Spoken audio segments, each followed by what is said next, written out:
Secrets to Abundant Living podcast community. How's it going? It's Amy Sylvis. I can't believe it's August. We're almost halfway through August. Hope your summer is going well. I know for some of you, your kids might be returning to school. You all might be returning to normal, or maybe you're hanging on to the last days of summer here. I know in our house, husband Joel and I are very much looking forward to college football starting here in about 3 weeks. So lots of exciting things going on there.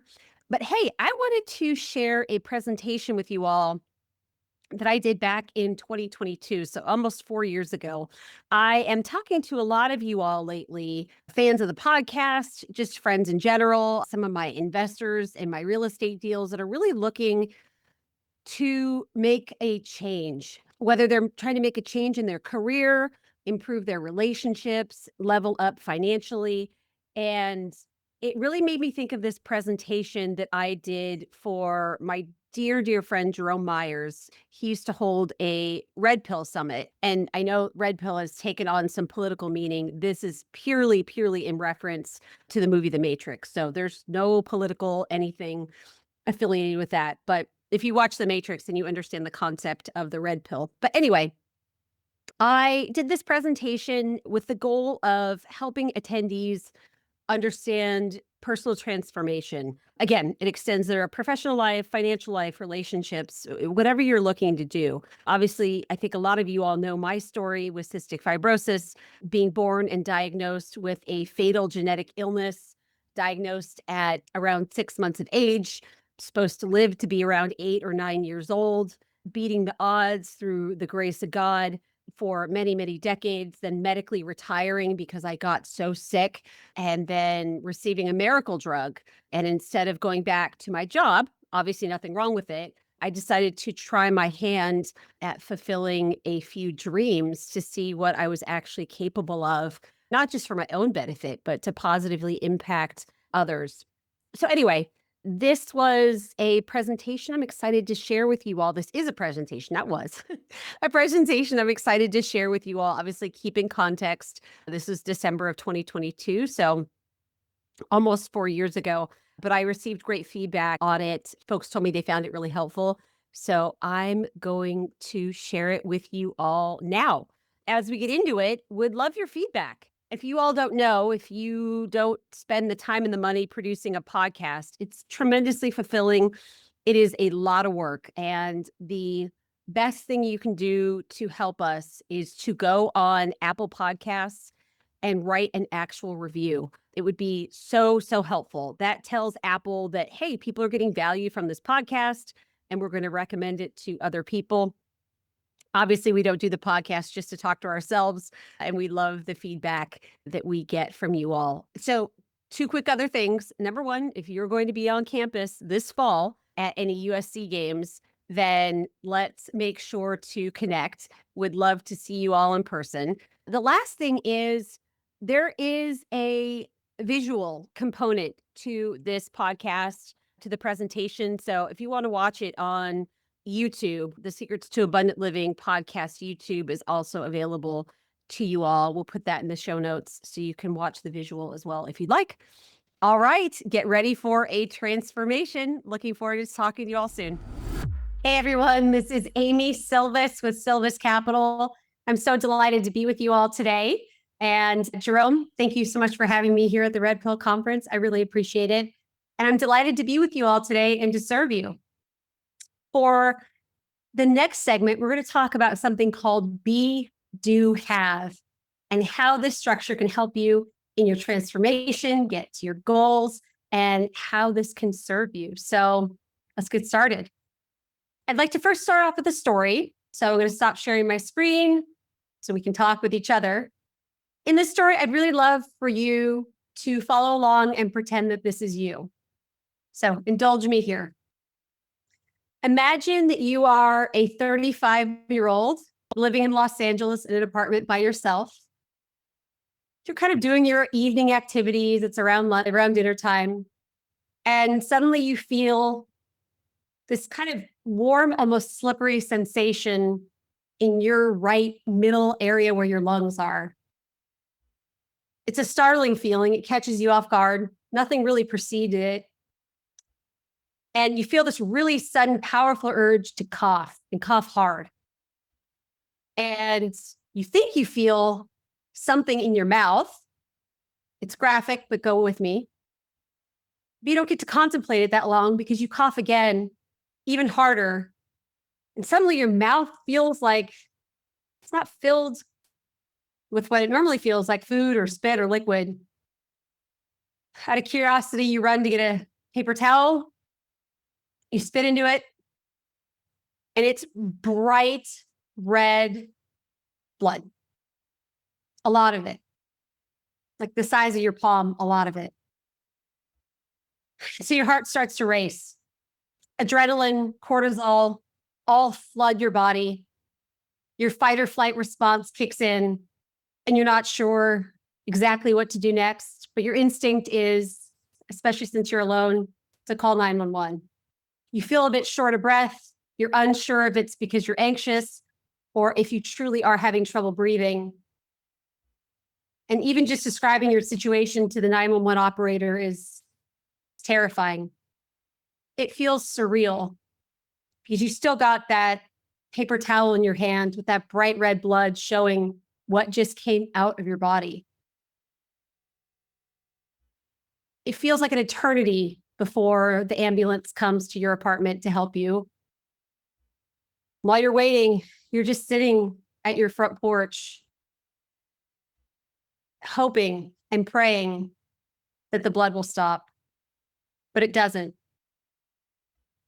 You try not to take deep breaths. You try to calm yourself down, but every few moments you're coughing, and each cough brings more and more blood.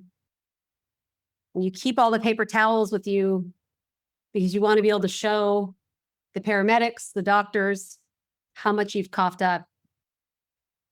Eventually, the ambulance arrives and you're rushed off to the nearest emergency room. The sirens blaring, all the questions coming at you from the EMT in the back of the ambulance with you, trying to describe what's going on, what happened, what preceded it, what medical conditions you have. They're taking your oxygen saturation to make sure you're okay. They stick an IV in your arm so they have access to whatever they're going to need to do to you in the emergency room. Unfortunately, you get to the ER pretty quickly. But that's not all that reassuring because in the ER, you can tell there's an urgency about treating you and about getting you help. There are 2 doctors, several nurses, and some medical assistants surrounding you, asking you some of the similar questions that you got when you were first greeted by the EMTs of what happened, what's going on, what medications are you on? Have you had this before? And before you can even kind of take in your new environment, blood's being drawn out of your arm. You're being hooked up to an IV, pumped full of you don't know what because everything's happening so quickly. And you're rushed off to get a CT scan of your chest. The doctors can hopefully identify the source of the bleeding. Laying on your back is not easy to get a CT scan because of the way gravity is and the way lungs work. It ends up making you cough up even more blood. And you notice yourself tensing up with each and every breath that you take, hoping that somehow the blood will stop and you won't cough anymore, so it doesn't induce more hemoptysis, the medical term for coughing up blood. As soon as the CT scan is over, you're rushed back to your emergency room, individual room. For the first time in what feels like an hour, there's silence. You can hear beeping, you can hear people moving around outside of the room, but you're in the room all by yourself with your thoughts, trying to hang on and almost white knuckle your sanity. The attending ER physician comes in and tells you that they've discovered a spot in your lungs that are bleeding. And there are several options. If the bleeding continues, you may need to get a blood transfusion, depending upon how much blood you've lost. You may need to get an embolization, which is where they go in your femoral artery through your groin, wire basically a device that'll cauterize what's causing or what's leaking, essentially blood in your lungs. But only time will tell if either of those things are needed. And in the meantime, a 2-week course, 14-day course of IV antibiotics, some of the most powerful, potent, broad spectrum antibiotics in human existence are going to be needed to prophylactically treat what may or may not be bacteria growing in your lungs and causing issues. And that 2-week course of antibiotics is going to have to be inpatient in the hospital, staying in a tiny little shoebox room, again, with your thoughts and fears, loneliness and boredom, in hopes to get you better and that treating the infection may stop the bleeding. And you feel overwhelmed because this isn't the first time you've gone through this. This isn't the first time you've coughed up blood and had to be in the hospital and miss out on the job that you love and hanging out with family and friends that you love. In fact, this isn't even the first time this year this has happened. This is the third, and you're only halfway through the year. You're admitted to the hospital. You resign yourself to the fact that this has to be the treatment you need to receive in order to avoid the worst case scenario of your lungs filling up with blood and suffocating. And you remember you need to notify your job. Once again, you're going to be out for another 2 weeks. And you wonder how much longer your job's going to keep you or be able to keep you with missing so much work. And goodness knows you'd rather be at work because that's way more fun and enjoyable and meaningful than sitting in a hospital bed. A few days into your hospital admission, your main lung doctor that you know very well comes to visit you to see how you're doing on these very potent potent antibiotics that can often cause really gnarly side effects, and asks you, how much longer do you think you want to work? I don't know. And, he mentions, I don't know how much stress your body can take and if your work may be inducing some of these issues. A few days later, you and your doctor decide it's time for you to medically retire at 35 years old. And it's devastating. It's tough. It's the one thing you'd really feared other than health challenges and death your whole life, with a diagnosis of cystic fibrosis. Not being able to work and fulfill your dreams of contribution and learning and all of those things. Really tough pill to swallow. I'm going to leave the story there. I know it's a heavy one.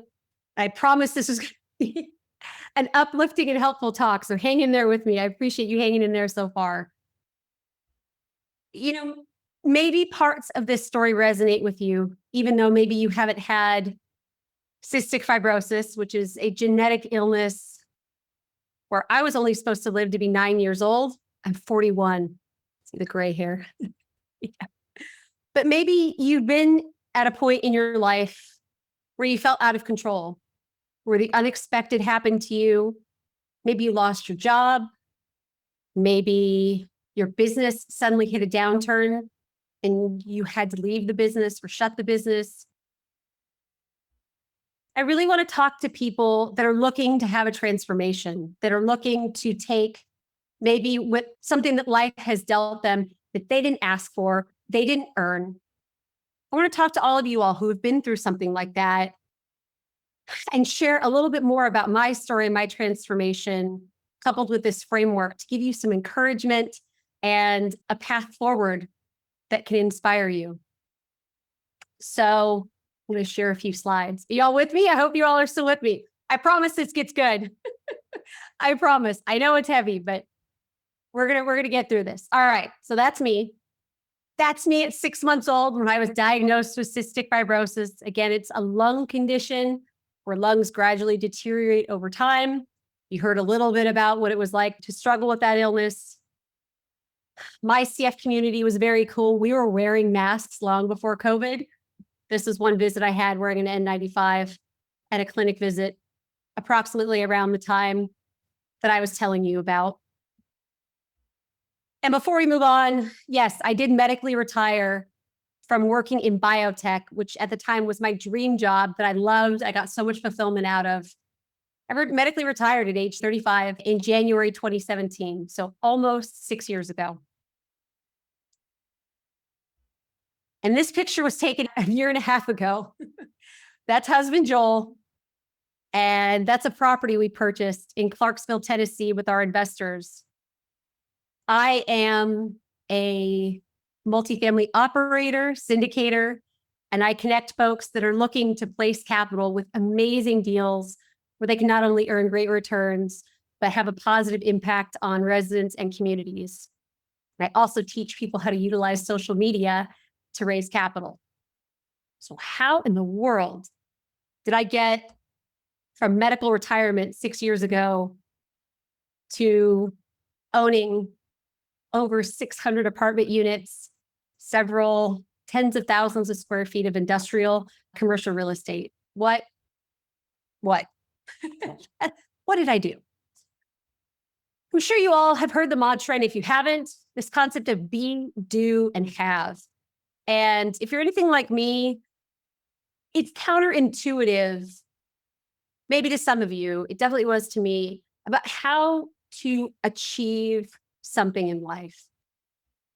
I've always thought about taking action, doing something, and once I do the thing, I'll have what I want, and then I can become this person as a result.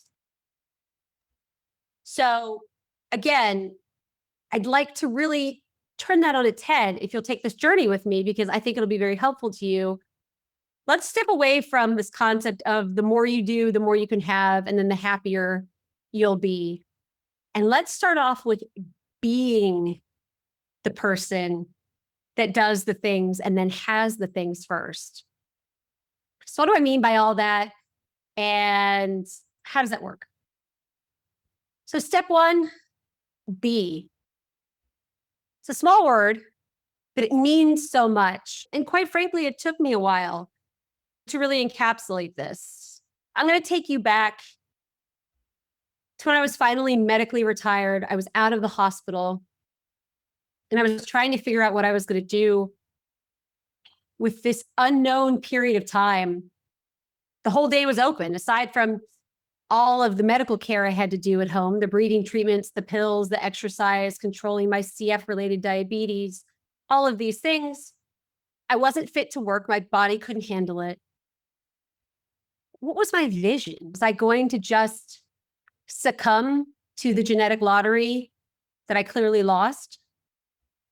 Or was I going to dare to dream and dare to dream about achieving something that was hard for me to even believe, but I never saw anyone in my family or in my immediate circle that did anything like this. I came from a very humble, lower middle class background where my mom had to stay at home to take care of my illness, and my dad did manual labor.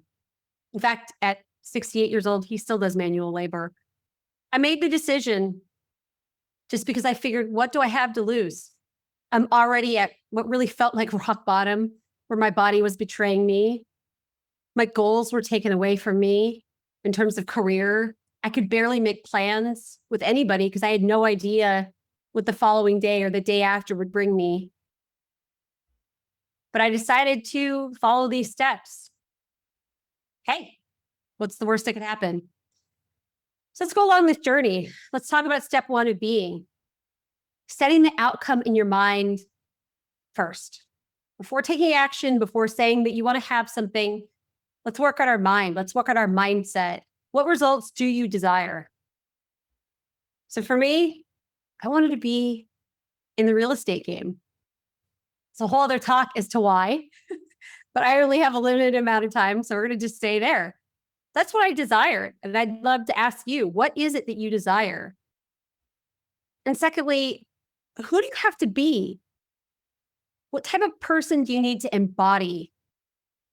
Who do you have to become in your mind's eye, in your heart, in your soul to get to the goal, to get where you want to be, to get these desired outcomes?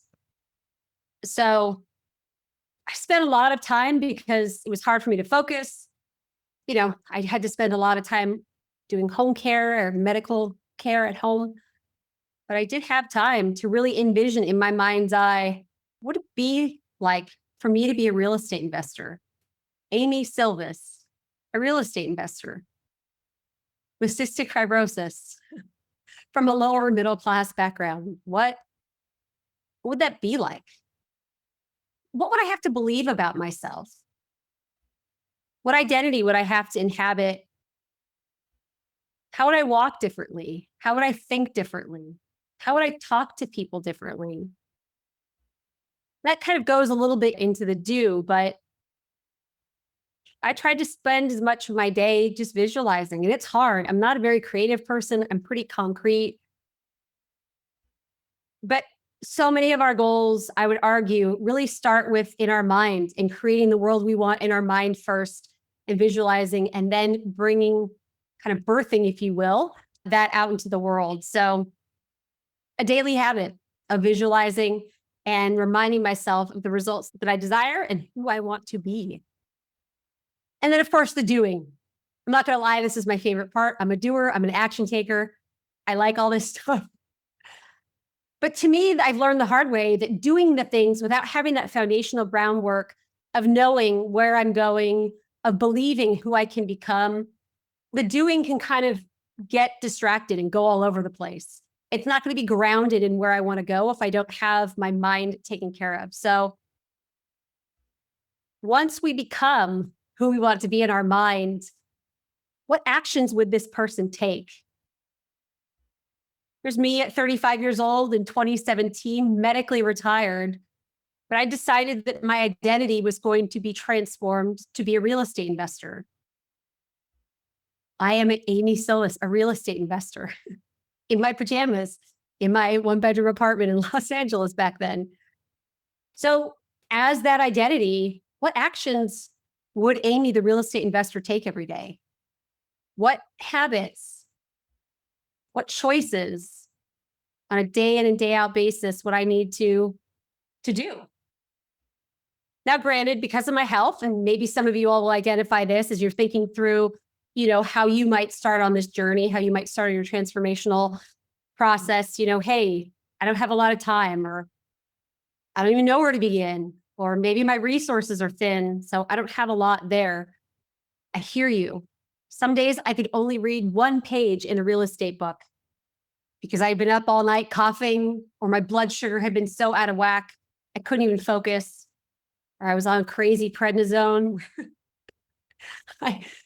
Cortisol was so high in my body, I could barely focus, but I still made the intention, despite not quite being in the space where I wanted to be in the physical realm, that in my mental realm, as Amy Sylvis, the real estate investor, I identified I needed to read a little bit.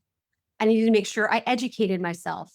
I needed to network and be around maybe a mentor or someone else who was where I needed to be. I needed to eat better. Like, Amy, how does that relate to real estate investing? Well, if I wanted to have the energy to be Amy, the real estate investor, to fuel my body. So making choices, even though I wasn't there yet, right? We're not in the have part of the scenario. We're simply in the do. But in the doing, in creating those habits, even if they're tiny, there's a lot of momentum that can build up day after day after day, right? It's that repetition. Maybe I was already doing some of the things that Amy, the real estate investor, would do, but maybe there were some gaps, either in inconsistency, not inconsistency, and maybe in quality of what needed to be done as that new identity. So I would encourage you all to think through those things as you first embody the new person you want to transform into, and then identify some of the actions you need to take. And this is the exciting part. I truly believe in my heart of hearts that if you do the be work and you do the do work, the have is inevitable. Yeah, Amy, that's great. That's great. That's great. You don't understand my story. You're right. I don't. I do not. I haven't walked your journey. I have not lived your life. I don't know the pain and maybe the trials and tribulations you've been through.